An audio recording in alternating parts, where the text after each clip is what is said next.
Dans quelques jours se tiendra la première audience autour de l'héritage de Johnny Hallyday.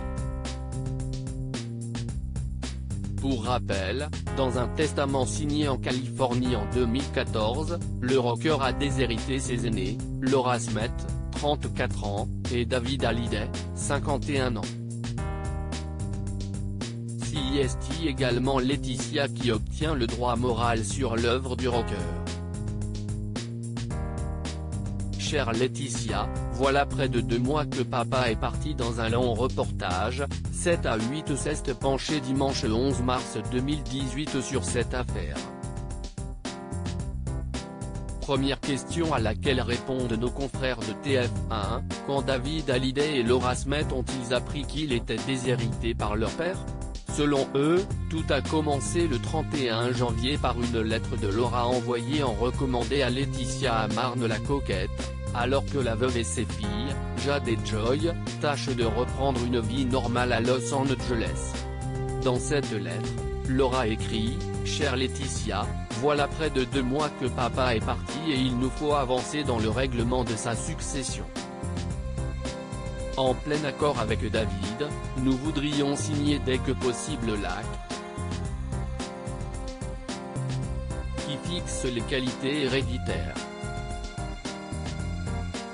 Merci d'avance. » La fille du rocker obtient une réponse dès le lendemain de la part du notaire parisien de Johnny et Laetitia Hallyday. CIST ainsi que Laura Smith et David Hallyday apprennent qu'ils ont été déshérités.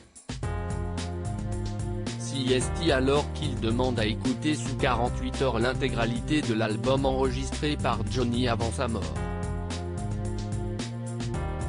La réponse de Laetitia, nous la connaissons, elle est musclée, cette requête prend le ton d'une mise en demeure.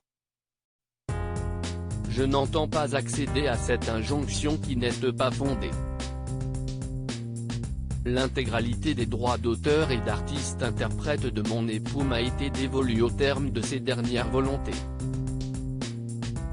Le 12 février, Laura publie une lettre ouverte qui révèle au grand public ce qu'il se passait en coulisses depuis 2 semaines à l'abri des regards. Elle annonce vouloir se battre.